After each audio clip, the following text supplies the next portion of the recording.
Hey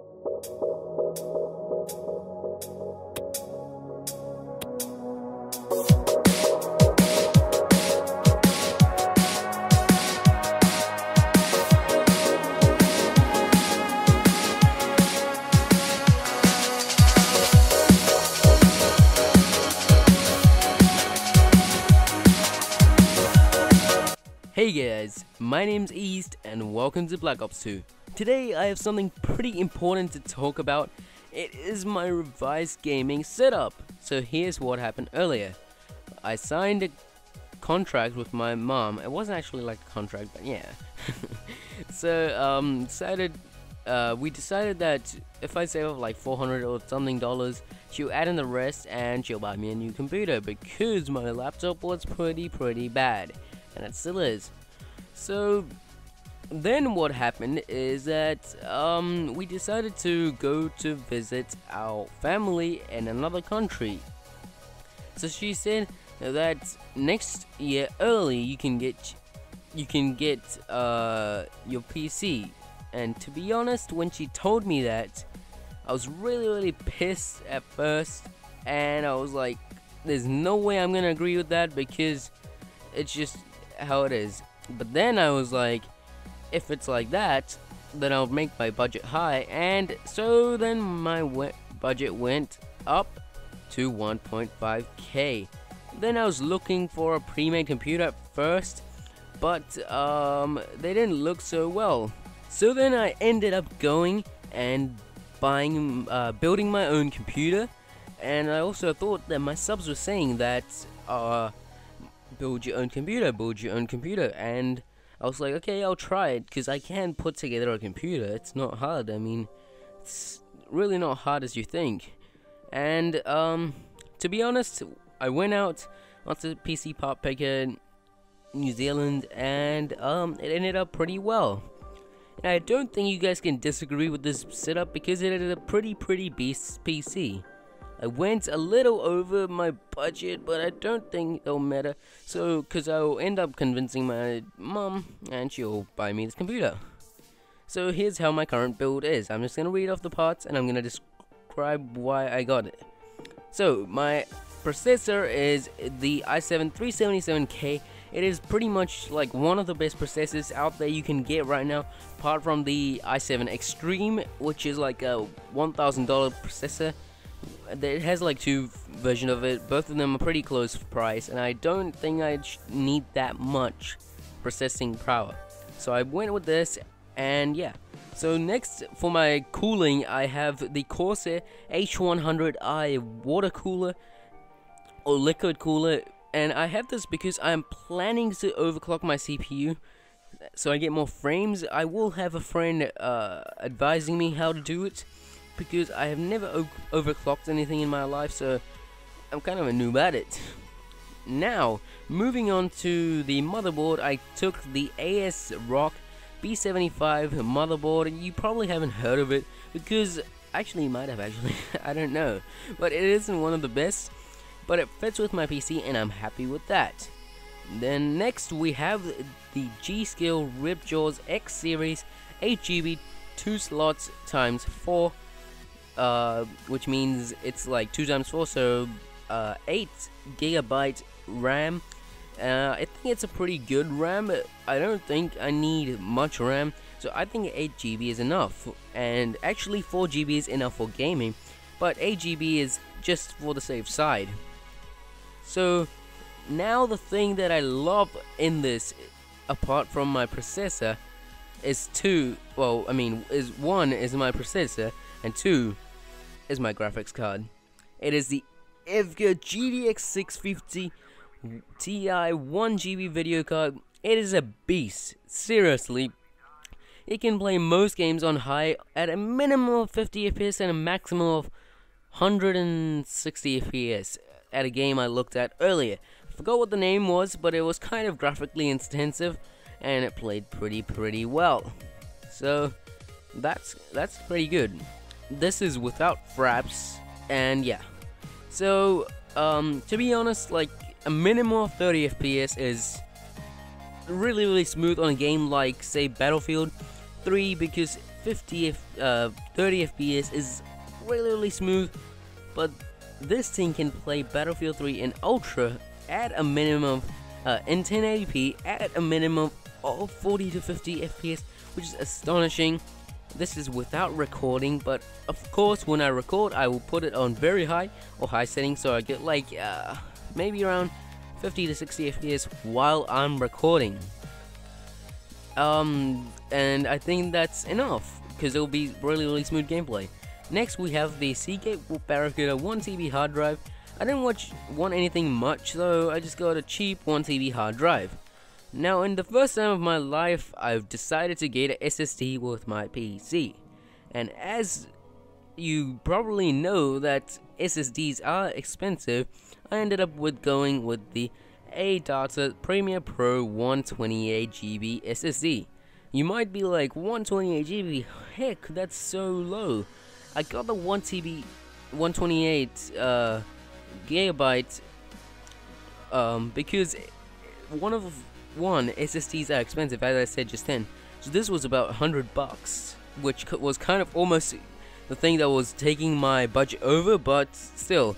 And also, all my games on this laptop load so slow, and my games will be on this SSD, so they boot really fast, and I just get in the game quickly. I can just get into the fun quickly. Because this thing makes me wait literally for an hour, actually not an hour, but you get what I'm trying to say, but it makes me wait for so long until the game starts. Like, say on Black Ops 2, I probably, if I join a team deathmatch game, I think it's 150 or 180, maybe 200 kills, something like that. That's how long it is. Maybe I think that's how long the games are. But yeah, I will join, and at like 40 kills, that's how long my laptop takes to join. I want to join at 0 kills so I can get the first kill, I can get the shit going, I can get everything going. And also, it doesn't kind of piss me off that my games boot up slow. It really pisses me off. So I got the SSD, and all my games altogether are a maximum of 100 GB, so I can probably store like a few more games on and it'll be full. And really, I'm not planning to keep all the games that I have right now on it, so it'll just be like 50 GB, which is Battlefield 3, Far Cry 3, maybe more than 50, but Battlefield 3, Far Cry 3. I have bought Far Cry 3, but it was too laggy, so I didn't play it. Battlefield 3, Far Cry 3, Assassin's Creed 3. Actually, I might not get that. But then Call of Duty Black Ops 2. And actually Battlefield 4, because I will be buying that with my PC when it comes out.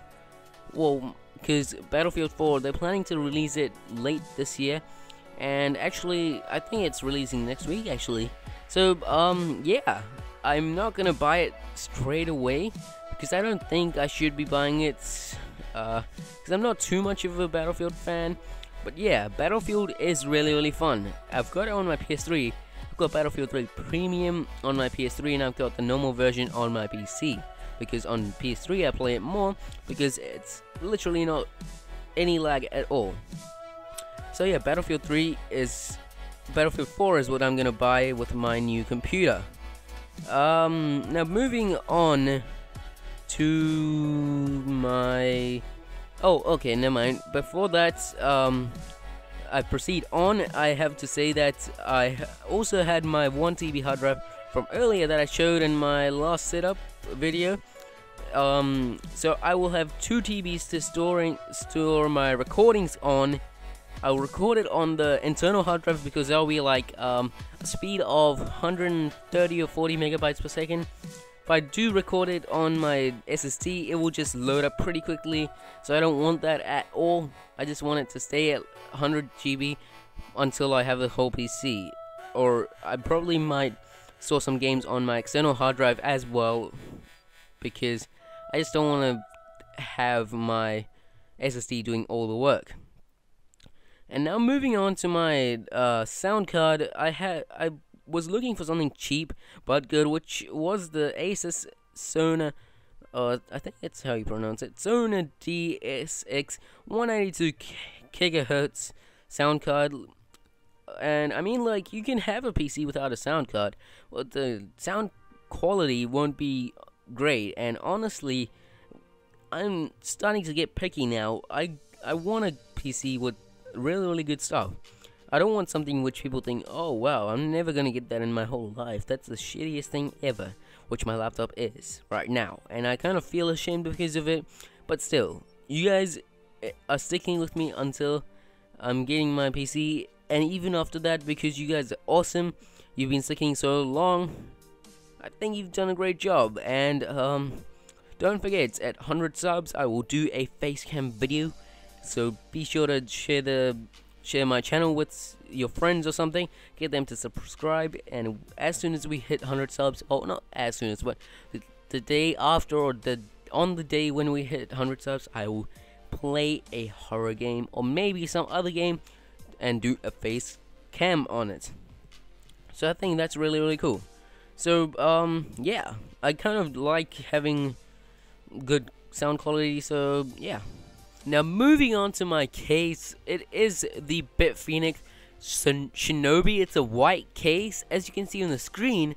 It's a Thermaltake ATX mid tower. This is kind of wrong because when I was making this old picture type thingy, I looked at my PC part list and it said there was a minor issue. I was like, I'm not gonna live with that minor issue. I am going to fix it. And then I looked at it. My case didn't have USB 3.0 ports at the front, and my motherboard, my motherboard had the USB 3.0 ports at the front, and USB 3.0 is pretty fast, and I think I need that because I'm gonna be transferring some stuff around the house, giving it to my brother or giving it to my mom, something like that. Yeah. So also, this computer is built for upgrading, so that means that case can store all my stuff inside it, and it's gonna be upgraded in, like, say 2 years time when I get a new computer. Well, I won't get a new computer, but I will get new parts and install them inside. So I'll probably have, let's see, something like a i12 if it's out, and something like a GTZ 690 quad, or what do you call it? What's after quad? Quad slide there. Something like that, which makes sense. And yeah. And now, second to last, I have my power supply. Actually, third to last, I have my power supply. I don't know what to get in this case because I really don't want to miss out on my power supply. So I asked Arctic, and he built his own computer. If Kyle was on, I would have asked him. Arctic was on. He's a good friend. He suggested, well, he didn't suggest me. I put this one in, and I was like, "Is the power supply okay?" And he was like, "Yeah, dude, that's pretty fine, and you can play games on it really good, and you can probably overclock your PC with that power supply as well." So he said that that's good enough. Now, last but not least, I have my DVD CD writer. I don't want anything fancy, so I just grabbed a LG something. It's not really fancy. I just had it so I can watch the movies and write stuff onto a DVD or a CD. Now with my PC peripherals, I decided to stick with my mouse that I currently have because, like, in mouse case, I really don't. It doesn't matter. Like, as long as I have a mouse that has decent DPI. This one has like 3000 or 4000 DPI. I can play decently, and I'm perfectly fine with that. So, mouse, nothing fancy, but headset, I have my Turtle Beach Z1 that I just recently bought. Sorry. And of course, I don't have any what do you call it, keyboard. So to operate a computer properly and quickly, you do need a keyboard. So I got something fancy, which is the Logitech G105 gaming keyboard. It has 6 programmable buttons and a light up LED. I need that because my laptop doesn't have that. So when I'm playing late at night, I end up pressing the wrong keys, and the LED helps me find my keys at night, which I think is important because I'm tired at night, and if I press something wrong, I kind of get mad at myself, and yeah. So that's just about it, guys. If you enjoyed the video, be sure to hit the like button. It's been only getting 2 or 3 visitors, and it needs more people. So also, guys, the links for my PC and my keyboard will be in the description. I said PC because I built that on PC Part Picker, and the keyboard I'm just getting from a local store, and they have a website, so I'll just link that in the description. So if you want to go check them out, then go ahead. Other than that, it's MrEazed signing out. See you later.